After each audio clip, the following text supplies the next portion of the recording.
Hi friends, நம்ம இப்ப பார்க்க போற கான்செப்ட் என்னன்னா Fermat Theorem. Fermat Theorem Fermat Little Theorem சொல்லுவாங்க. Fermat Theorem ஒரு ஃபண்டமெண்டல் தியரம். ஃபண்டமெண்டல்னா ஒரு யூனிக் ஃபேக்டர் ஆக்ஷன். இப்போ யூனிக் ஒரு எக்ஸாம்பிள்னு சொல்லலாம் பிரைம் நம்பர். பிரைம் நம்பர்ஸ் அப்படின்னா ஒன்னாலே தன்னாலே வகுப்படுறதான். இந்த Fermat இதோட எதை கம்ப்யூட் பண்ணுதுன்னா power of integers modulo prime numbers. இது ஈலஸ் தியரத்துடைய ஸ்பெஷல் கேஸ்ன்னு சொல்றோம். இது ஃபெர்மட் தியரத்துல ரெண்டு இம்பார்ட்டன்ட் இருக்கு. ஒன்னு பிரைமாலிட்டி டெஸ்டிங், ரெண்டாவது பப்ளிக் கீ கிரிப்டோகிராஃபி. இது ரெண்டுக்கும் யூஸ் ஆகுது.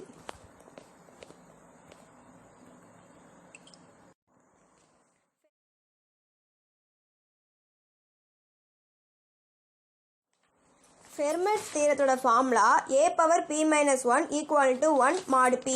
இதில் p எதை ரெஃபர் பண்ணுதுன்னா பிரைம் நம்பர். a வந்து எனி இன்டிஜர் நம்பர் வேல்யூ. இப்போ ஒரு எக்ஸாம்பிள் பார்ப்போம். a = 2, p = 7. இப்போ 2⁶ அதை மல்டிபிள் பண்ணால் 64. இப்போ ஃபார்முலா படி போனோம். 64 - 1 = 63 = 7 × 9. இதில் 7 எதை ரெஃபர் பண்ணுதுன்னா any integer multiple.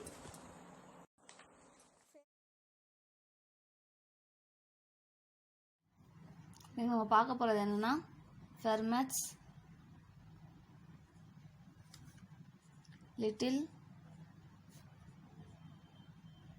Theorem some பார்க்க போகிறோம்.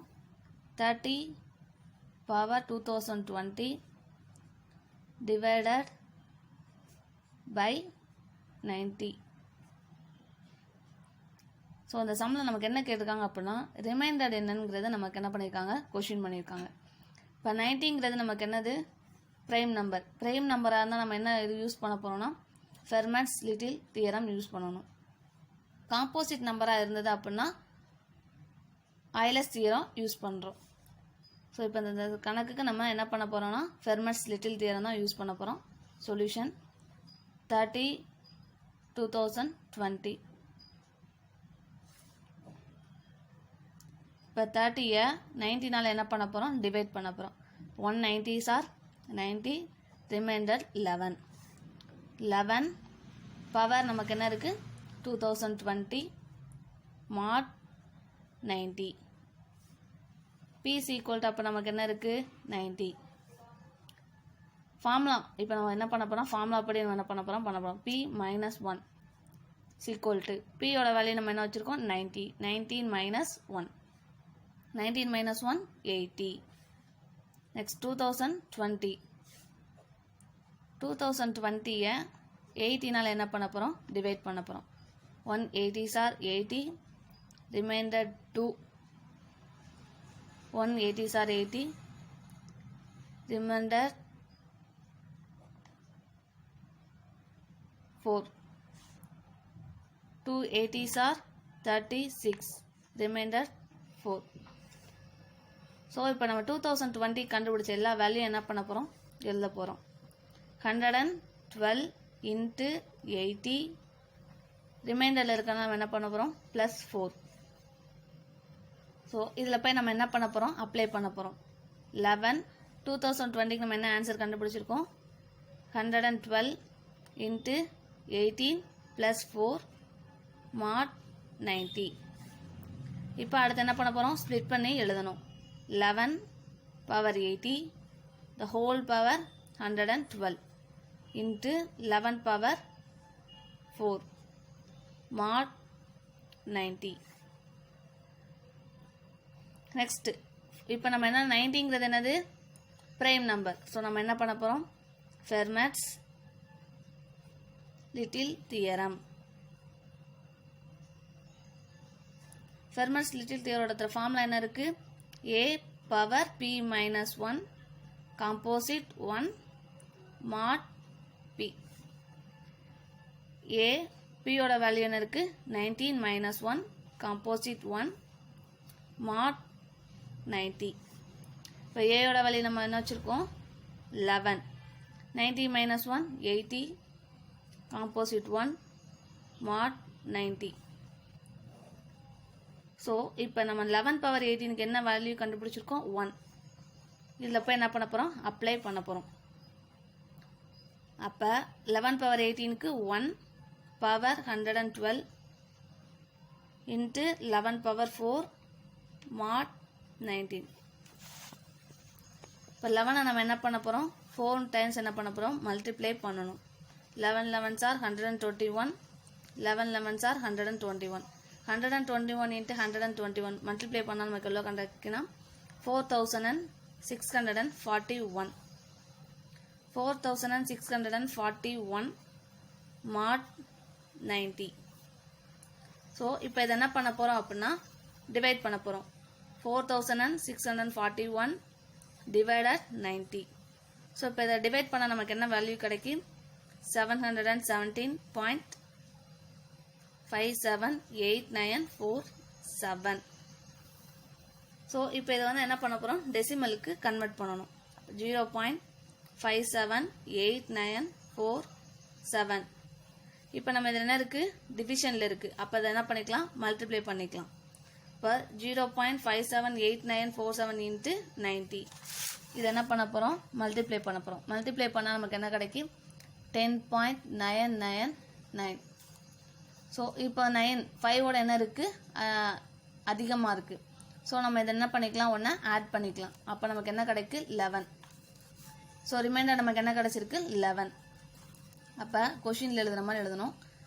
30 power 2020 divided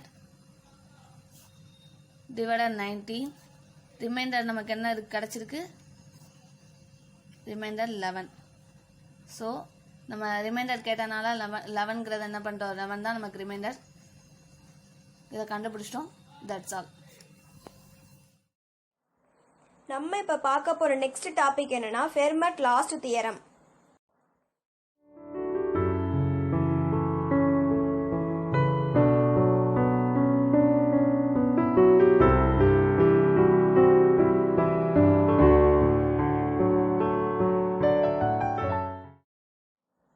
ஃபெர்மட் லாஸ்ட் தியரத்தை ஃபெர்மட் கிரேட் தியரம் சொல்கிறோம். இந்த ஃபெர்மட் லாஸ்ட் தியரத்தோட ஸ்டேட்மெண்ட் எப்போவும் நேச்சுரல் நம்பர்ஸாக இருக்காதுன்னு சொல்கிறாங்க. இப்போ XYZ இது எக்ஸிட் ஆகும்போது இப்போ XY கியூபை கூட்டும்போது இதோட ஆன்சர் எப்போவுமே கியூபாக இருக்காது. இதுதான் ஃபெர்மட் லாஸ்ட் தியரோட ஸ்டேட்மெண்ட்.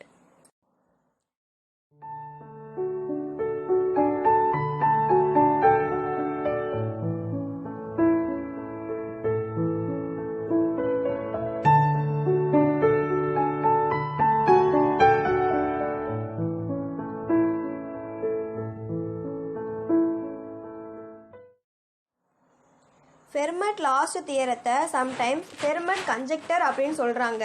இதில் A, B, C இது வந்து நேச்சுரல் நம்பர்ஸ் கிடையாது. இந்த A, B, C எதை ரெஃபர் பண்ணுதுன்னா A⁴n + B⁴n = C⁴n இதுதான் சாட்டிஸ்ஃபை பண்ணுது ABC. இதில் என்னுடைய வேல்யூ எப்பயுமே 2 விட அதிகமாக தான் இருக்கும், அதோட கம்மியாக இருக்காதுன்னு சொல்கிறாங்க. இப்போ n = 2 n = 1 அப்படி எடுக்கும்போது இதோட ஈக்குவேஷன் எப்போவுமே NH தீர்வு தான் கிடைக்கும். ஃபெர்மட் last தியரத்தோட formula A⁴n + B⁴n = C⁴n. இதில் என்னோட வேல்யூ எப்பயுமே 2 விட அதிகமாக தான் இருக்கும். இப்போ இதுக்கு ஒரு எக்ஸாம்பிள் பார்ப்போம்.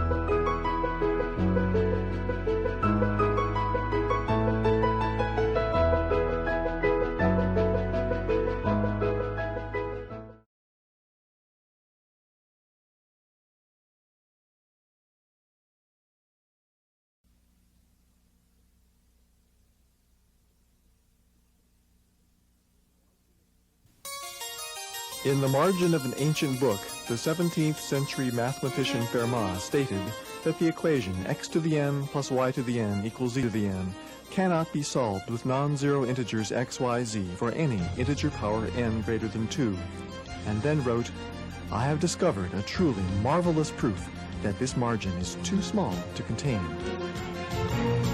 The statement remains unproven to this day. Computer graphics can help us visualize the nature of mathematical ideas like Fermat's theorem. Fermat's equation itself is just a cone for n equals 2, and there are many integers, such as x equals 3, y equals 4, and z equals 5, that satisfy the n equal 2 equation. If we vary n continuously, the cone changes to an inverted pyramid. The slices at constant z are two-dimensional superquadrics with exponent n. Varying n swiftly interpolates between circles and squares. The curve passes through many integers as n varies, but somehow just misses hitting any integers for integer values of n, unless n equals 2, the perfect circle. Just as one can ray trace a deformed solid by following a deformed ray through the undeformed shape, we can deform the integer grid instead of the Fermat curve. Recent attempts to understand Fermat's last theorem have explored the relationships between number theory and the algebraic geometry of surfaces.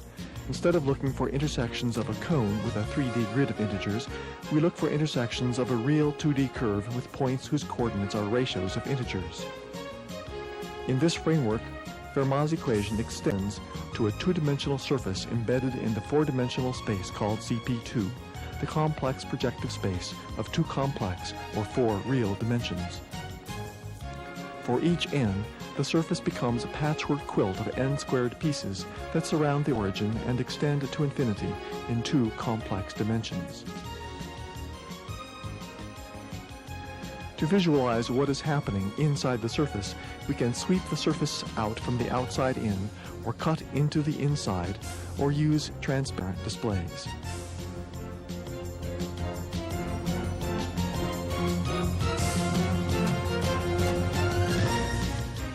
For each integer power n of Fermat's equation, the surfaces have the topology of spheres with more and more teapot-like handles.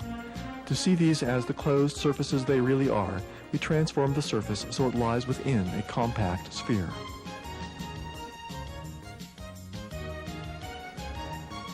The clearer our mental picture of the problem becomes, the more likely it is that we will gain intuitive insights that will finally allow us to solve the problem.